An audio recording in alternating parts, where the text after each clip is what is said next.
আসসালামু আলাইকুম রহমতুল্লাহি ওয়া সুপ্রিয় শিক্ষার্থী বন্ধুরা, তোমরা সবাই কেমন আছো? আশা করি সবাই ভালো আছে।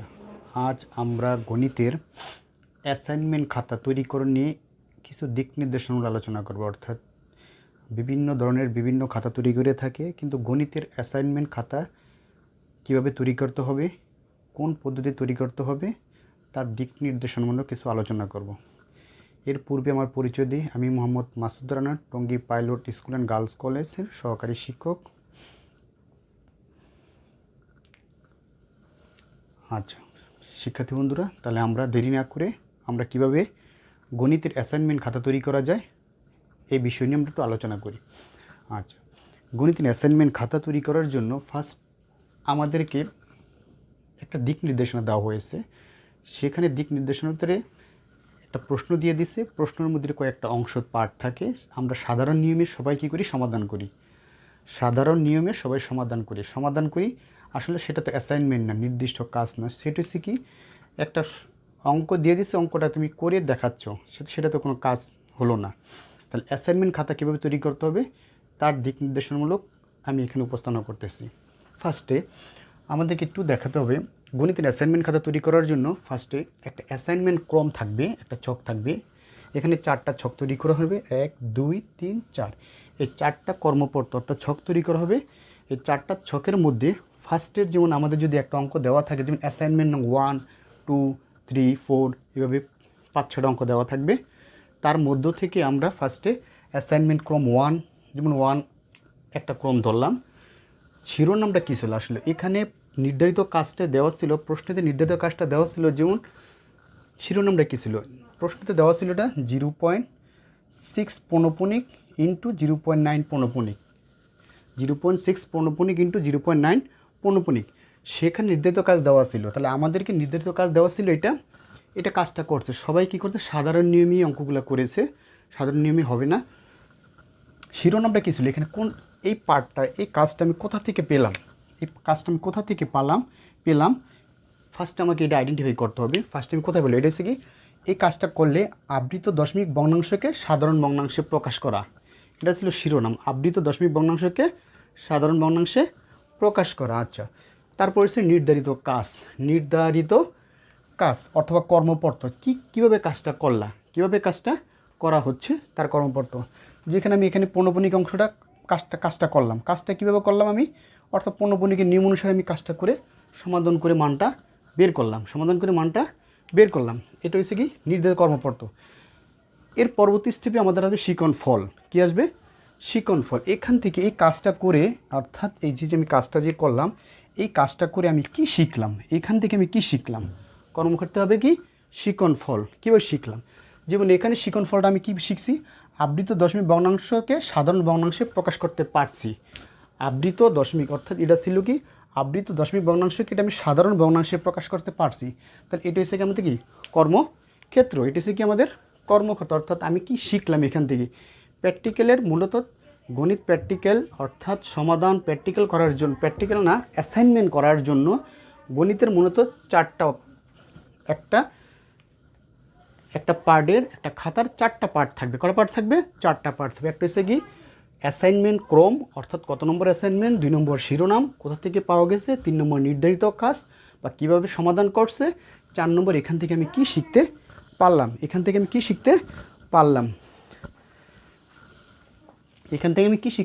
পারলাম। প্রিয় শিক্ষার্থী বন্ধুরা, ব্যাপারটা কি তোমরা কি বুঝতে পারছো কি জানি না, অবশ্যই আচ্ছা, আমরা আরেকটা ক্ষেত্রে দেখি, আমরা একই সিকোয়েন্সে দেখি। যেমন 2 নম্বর একটা পার্টে আমরা যদি দেখি, এখানে আমি মুছে দিচ্ছি।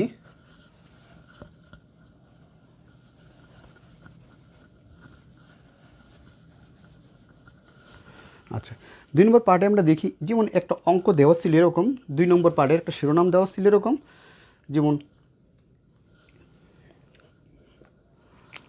2 নম্বর পার্টের শিরোনামটা দেওয়া ছিল এরকম, অর্থাৎ একটা প্রশ্ন দেওয়া ছিল, অর্থাৎ নির্ধারিত যে কাজটা ছিল এরকম প্রশ্নটা দেওয়া ছিল, শিরোনামটা ছিল অর্থাৎ অ্যাসাইনমেন্ট নাম 3 নম্বর অ্যাসাইনমেন্ট। এটা আমি 3 নম্বর অ্যাসাইনমেন্ট, ক্রম নাম কত 3 ছিল। যদি n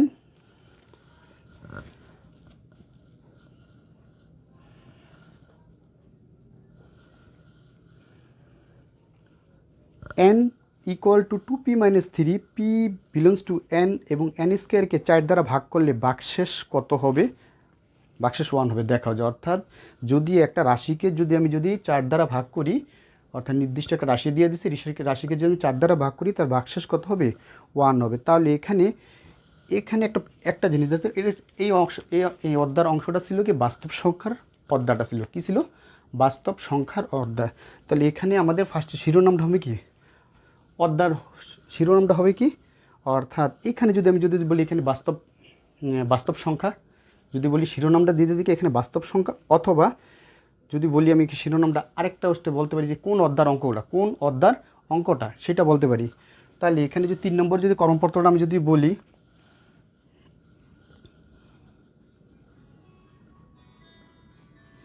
বাস্তব সংখ্যা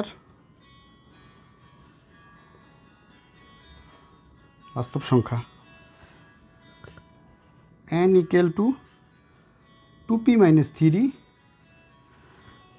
n বিলংস টু n, এটা ছিল আমাদের বাস্তব সংখ্যার মানে পুরো অঙ্কটা শিরোনামটা দিছে এখানে।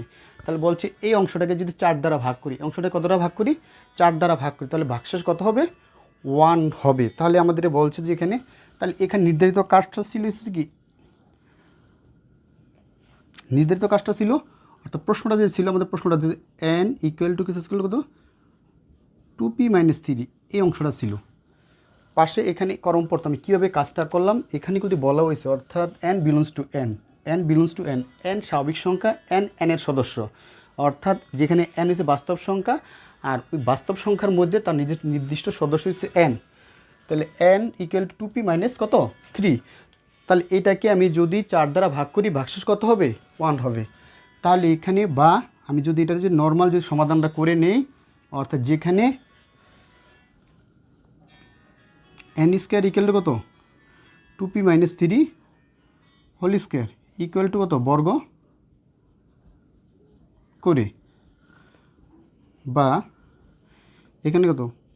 4p স্কোয়ার মাইনাস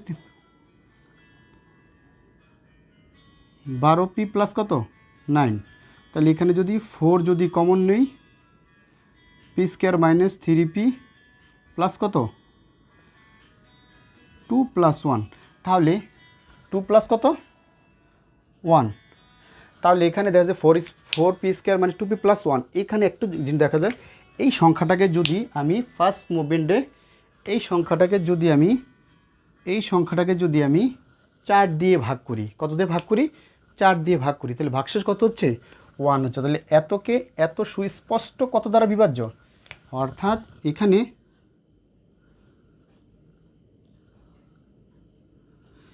এখানে 4p স্কোয়ার মাইনাস 3 প্লাস 2 এত সংখ্যাটি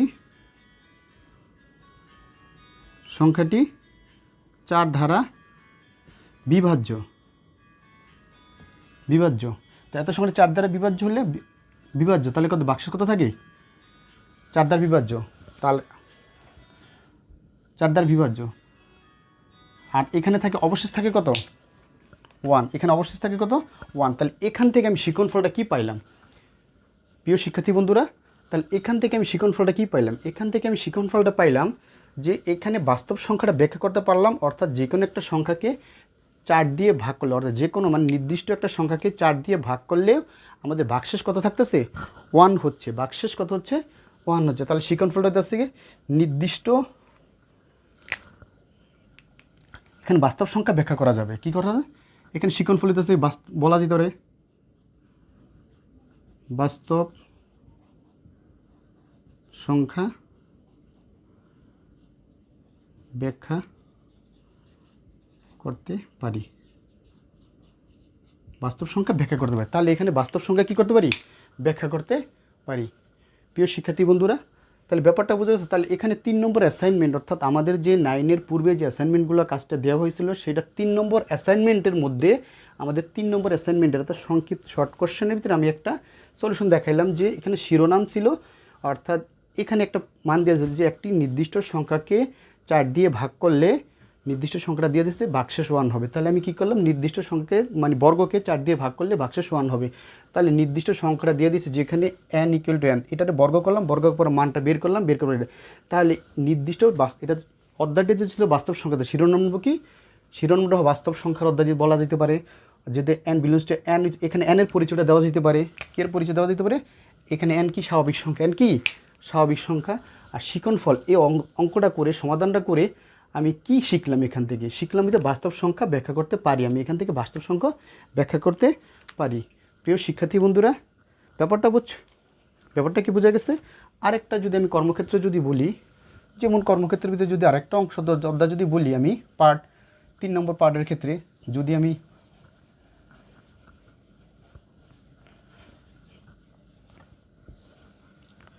3 নম্বর পার্টের ক্ষেত্রে যদি বলি একটা সেটের অঙ্ক নেই, সাপোজ 4 নম্বর কর্মপত্র কি ক্রম 4, অর্থাৎ সেটের ক্রম 4। 4 নম্বর ক্ষেত্রে আমাদের দেওয়া ছিল কি, এখানে সেট সম্পর্কে বলা ছিল, শিরোনাম ছিল কি, তাহলে এখানে শিরোনামটা হবে কি সেট, শিরোনামটা কি সেট অধ্যায়টা। তার সেটের আমাদের কী কী দেওয়া ছিল কর্মপত্রের মধ্যে, যেমন দেওয়া ছিল ইউ, দেওয়া ছিল একটা মান, দেওয়া ছিল ইউর মান, দেওয়া ছিল কত, ইউর মান দেওয়া ছিল 2 3 4 5 6 7 9, এটা দেওয়া ছিল ইউর মান, দেওয়া ছিল এর মান, দেওয়া ছিল এখানে এর মান 2 4 6 2 4 6, আর দেওয়া ছিল বিয়ের মান, দেওয়া ছিল মনে বিয়ের মান দেওয়া ছিল 3 5 7 3 5 7, বিয়ের মান দেওয়া ছিল কত। তাহলে এখানে বলা হয়েছিল যে আমাদেরকে, অর্থাৎ এ পূরক বি এটা সমান সমান হয়, এটা বের করতে বলা হয়েছিল, এ পূরক বি বের করতে বলা হয়েছিল। তাহলে এখানে আমাদের ফার্স্টে এ ইউর মানটা বের করতে হবে, ইউর মানটা বের করতে হবে।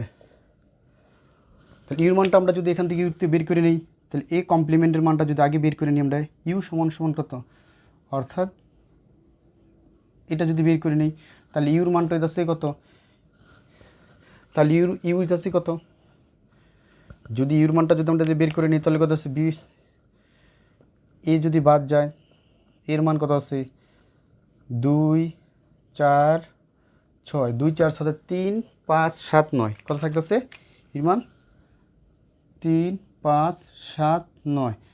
এইটার থেকে যদি ইন্টারসেকশন করি, এ কমপ্লিমেন্ট বি ইন্টারসেকশন যদি করি, তাহলে এখানে মান রইতেছে কত, এ কমপ্লিমেন্ট বি ইন্টারসেকশন, এই দুইটার সাথে ইন্টারসেকশন, তাহলে 3 5 7 3 5 7, তাহলে এখানে আসতেছে 3 5 7। সুপ্রিয় শিক্ষার্থী বন্ধুরা, ব্যাপারটা বোঝা গেছে। তাহলে এখানে আসতেছে কত 3 5 7। তাহলে এখানে আমাদেরকে ফার্স্টে এই যে 3 5 7 আছে, এটাও আমাদের ফলাফল উত্তর। তাহলে আমরা এখানে কি শিখলাম, এই সেট থেকে আমরা কি শিখতে পারলাম, এই সেট থেকে আমরা এখানে, অর্থাৎ সেট থেকে আমরা কি শিখতে পারলাম, সেট থেকে শিখতে পারলাম এখানে আমরা নির্দিষ্ট, অর্থাৎ এটা কিসের কাজ, এটা পূরকের কাজ। আমরা পূরক সেট এবং ইন্টারসেকশন মানে সেটের কাজগুলো করতে খুব সহজেই করতে পারি। আমরা পূরক সেট এবং কি ইন্টারসেকশন সেটের কাজ, অর্থাৎ আমরা সেট সম্পর্কে মন্তব্য করতে পারি। শিক্ষণফল মানে সেট হতে সেট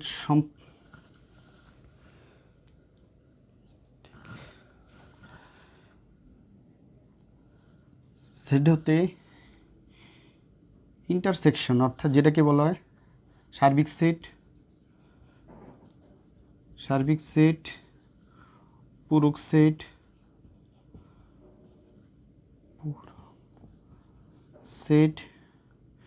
আর ছেদ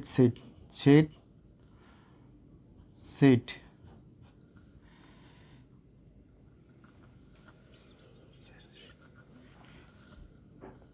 কাজ করতে পারি।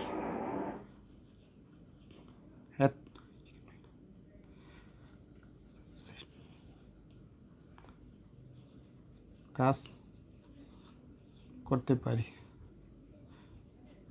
প্রিয় শিক্ষার্থী বন্ধুরা, তাহলে আমরা সেট থেকে সার্বিক সেট, পূরক সেট, সেট এখানে কী কী কাজগুলো আমরা শিখতে পারছি, মানে শিখতে পারি মানে কাজ করতে পারি, মানে যে কাজটা আমি করছি সে কাজটা করতে পারি। সুপ্রিয় শিক্ষার্থী বন্ধুরা, তাহলে সেট সম্পর্কে যে মন্তব্যটা আছে, তাহলে সেখানে অ্যাসাইনমেন্ট নম্বর 4 অর্থাৎ যেটা নাকি অ্যাসাইনমেন্ট দেওয়া দিছে 4 নম্বর দিয়েছে সেট শিরোনাম ছিল সেট অর্ডার থেকে তুমি যদি কাজগুলো করো তাহলে তুমি কী শিখতে পারবা শিখতে পারবা। তো শিখন ফলটা ছিল আমাদের এখানে নির্ধারিত, গণিতের শিখন ফলটা ছিল কি এখানে। সুপ্রিয় শিক্ষার্থী বন্ধুরা, ব্যাপারটা কি বোঝা গেছে? আচ্ছা, আমরা যদি আরেকটার দিকে যদি তাকাই, আরেকটা পার্ট যদি আমরা যদি দেখি একটু, একটা কোশ্চেন দেওয়া ছিল, যেমন বৃত্তের সংক্রান্ত কোশ্চেন। এটা উত্তরটা আমাদের ফেসবুক পেজে বা আরেকটা ক্লাসের ভিতরে আমি করে দিয়েছিলাম, কিভাবে করতে হবে সেটার একটা পার্ট দেওয়া দিয়েছিল। আচ্ছা, 2 নম্বর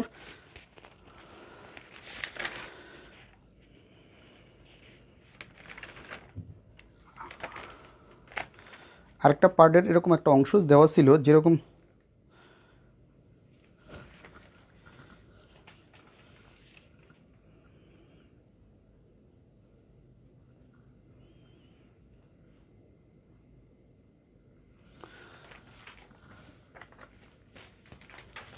সুপ্রিয় শিক্ষার্থী বন্ধুরা, ব্যাপারটা কি বোঝা গেছে?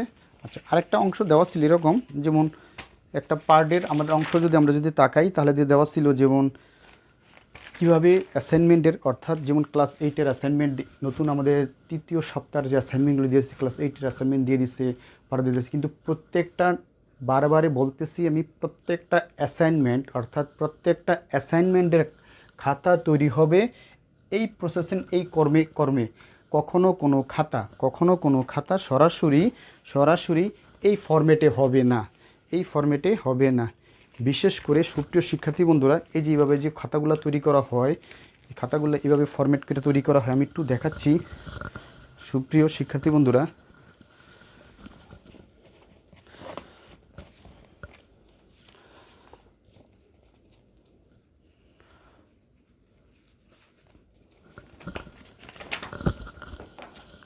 একটু খাতাগুলো দেখাচ্ছি সুপ্রিয় শিক্ষার্থী বন্ধুরা। এই যে এইভাবে খাতা তৈরি করা হয়েছে, এই সিস্টেমের যে খাতাগুলো তৈরি করা হয়েছে, এইভাবে কখনো কোনো অ্যাসাইনমেন্টের খাতা তৈরি করা, গণিতের অ্যাসাইনমেন্টের খাতা তৈরি করা হয় না। বিশেষ করে এই যেভাবে খাতা তৈরি করা হয়েছে, এইভাবে কোনো খাতা সরাসরি তৈরি করা, গণিতের অ্যাসাইনমেন্টের খাতা তৈরি করা হয় না সাধারণত। কারণ যেহেতু নাকি নতুন এই অধ্যায়টা নতুন, সুপ্রিয় শিক্ষার্থীদেরকে কখনো দিক নির্দেশনা দেওয়া হয়নি, বোর্ড থেকে দেওয়া হয়নি, প্লাস মাউসি থেকেও দেওয়া হয়নি। যেহেতু দেওয়া হয় না, যারা নাকি বিএড এমএড করা তারা প্রচুর পরিমাণ অ্যাসাইনমেন্টের কাজ করে। অ্যাসাইনমেন্ট মূলত হচ্ছে একটা নির্দিষ্ট কাজ, এই কাজটা কীভাবে দিতে হবে, কাজটা কীভাবে ছাত্রদেরকে, তাহলে এইটার উপরে একটা টিউটোরিয়াল যদি ভালো করে তৈরি করা হতো তাহলে এই প্রবলেমটা হতো না। কিন্তু ছাত্ররা দেখা যাচ্ছে যে 90% বা 99% ছাত্রই দেখা যাচ্ছে তাদের দিক নির্দেশনার অভাবে বিভিন্ন কোচিং বা বিভিন্ন অলিগলিতে বিভিন্ন ধরনের প্রসেসিংয়ের মাধ্যমে তারা অ্যাসাইনমেন্ট, তাদের মন গড়া অ্যাসাইনমেন্ট তৈরি করতে। আসলে যারা নাকি বিএড এমএড করা ছিল তাদের ক্ষেত্রে অ্যাসাইনমেন্ট, তারা প্রচুর পরিমাণে অ্যাসাইনমেন্ট তৈরি করছে, কীভাবে অ্যাসাইনমেন্ট তৈরি করতে হয়, কোন স্টেপে অ্যাসাইনমেন্ট তৈরি করতে হবে এবং অ্যাসাইনমেন্টের ভিতরে মূল্যায়নটা কীভাবে হবে, সেই ব্যাপারগুলো থাকে। তাই গণিতের অ্যাসাইনমেন্ট মূলত হচ্ছে কি 4টা। আবার বলছি, গণিতের অ্যাসাইনমেন্ট মূলত হচ্ছে কি 4টা কাজ হবে। একটা হবে অ্যাসাইনমেন্ট ক্রম, 2 নম্বর হবে শিরোনাম, 3 নম্বর হবে নির্ধারিত কাজ বা কর্মপত্তক, যেখানে কাজটাতে তুমি করবা, সুপ্রিয় শিক্ষার্থী, যেখানে কাজটা করবা। আর 3 নম্বর হচ্ছে কি শিখন ফল, 3 নম্বর কি শিখন ফল, যেখানে নাকি তুমি এখানে এই কাজটা করে তুমি কি শিখতে পাইলা, এই কাজটা করে তুমি কি শিখতে পাইলা, মানে পারলা। কত মিনিট হয়েছে?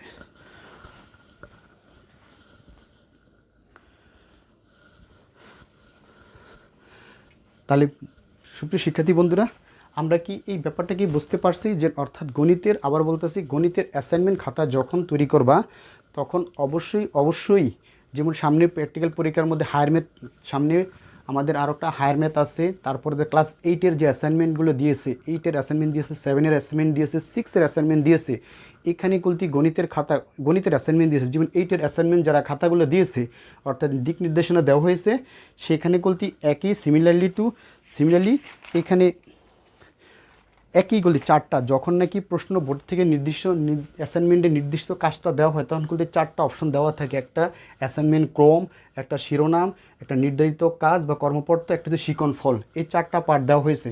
তাহলে আমাদেরকে অ্যাসাইনমেন্টের নির্দিষ্ট নিয়মিত আছে কাজ বা কর্মপত্রটা তৈরি করতে হবে 4টা ফরম্যাট নিয়ে। অর্থাৎ এটা হচ্ছে গণিতের অ্যাসাইনমেন্টের, আবার বলছি, গণিতের অ্যাসাইনমেন্টের নির্দিষ্ট কাজ। তাহলে প্রথমত আছে কি অ্যাসাইনমেন্ট ক্রম, প্রথম ফার্স্ট ঘরটা থাকবে কি অ্যাসাইনমেন্ট ক্রম, 2 নম্বর শিরোনাম, 3 নম্বর নির্ধারিত কাজ বা কর্মপত্র, 4 নম্বর শিক্ষণফল। আরেকটা ব্যাপার, অ্যাসাইনমেন্ট করার জন্য যখন নাকি আমরা অতি উত্তম করে যদি ভালো করে করি, আমরা প্রথম একটা ছক তৈরি করে নিই, যেটা নাকি বলা হয় কভার পেজ। কী বলা হয়? কভার পেজ ইচ্ছা করলেই হাত দিয়ে অনেক সুন্দর ডিজাইন করে তৈরি করা যায়, চারদিকে যাওয়া যায়। আর কভার পেজের মধ্যে অবশ্যই অ্যাসাইনমেন্ট সম্পর্কে যে শিক্ষক মন্তব্যর ঘরটা দিবে, সেখানগুলি বোর্ড থেকে নির্ধারিত করে বলে দেওয়া হয়েছে। যদি অ্যাসাইনমেন্টের কভার সব কিছু গোছানো ঠিক থাকে, তাহলে সেখানে অতি উত্তম একটা মন্তব্যর ঘর দেওয়া হয়েছে। 2 নম্বর দেওয়া হয়েছে, যদি তার চেয়ে খারাপ হয়, অর্থাৎ মানে মোটামুটি তার চেয়ে হয়, তাহলে সেখানে হইতাছে উত্তম। তারপরে যদি হয় ভালো, তারপরে হইতাছে অগ্রগতির প্রয়োজন। অর্থাৎ টোটাল চারটা ফন্ট দিছে, 4টা দিক নির্দেশন দিছে। তাহলে দিক নির্দেশনা দিছে মূল্যায়নের ক্ষেত্রে, কিন্তু কিভাবে তৈরি করতে হবে, সব অ্যাসাইনমেন্ট একই নিয়মে হয় না, গণিতের অ্যাসাইনমেন্টগুলো একটু ব্যতিক্রম নিয়মে হয়। এই যে 4টা যে ছক দিয়েছে, তাহলে ওখানে যে 4টা কথা বলা হয়েছে, এখানে 4টা করে 1 2 3 4, 4টা ছকই আছে। আবারও বলতেছি আমি, যেমন 1 নম্বর ছিল কি অতি উত্তম,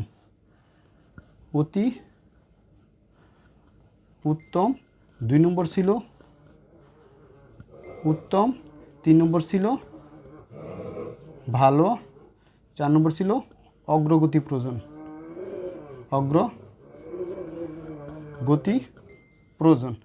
আবার বলতেছি, তাহলে এখানে অতি উত্তম কভার পেজটা তৈরি করতে হবে সুন্দর করে গোছানো, অর্থাৎ খুব সুন্দর করে কভার পেজ তৈরি করতে হবে, যাতে করে আর A4 পেপারের মধ্যে অ্যাসাইনমেন্টগুলো তৈরি করার সবচেয়ে ভালো নিরাপদ। আমি এটা এখানে লিখতেছি না, A4 কাগজের মধ্যে যদি অ্যাসাইনমেন্ট তৈরি করা হয় সবচেয়ে ভালো, চারদিকে পেজ ক্রম দিয়ে অ্যাসাইনমেন্ট তৈরি করলে সবচেয়ে ভালো এবং সুন্দর হয়। সুপ্রিয় শিক্ষার্থী বন্ধুরা, আমরা মনে হয় আমাদের এই টিউটোরিয়ালটা করার মূল উদ্দেশ্য হচ্ছে যাতে করে সুপ্রিয় শিক্ষার্থী বন্ধুরা বিভিন্ন ধরনের বিভিন্ন কমেন্টস দিয়ে থাকে, তাই আমরা চাচ্ছি যে না, একটা নির্দিষ্ট নিয়মে অ্যাসাইনমেন্ট হোক। আর এটা যদি শিক্ষক বাতায়নের মধ্যে এটা অবশ্যই আগামীকাল ক্লাসের মধ্যে আপলোড করা হবে, এবং তোমরা দেখে নিবে, যাতে অবশ্যই এটা কিছু সুফল বয়ে আনে। আজ এখানে বিদায় নিচ্ছি। আল্লাহ হাফেজ।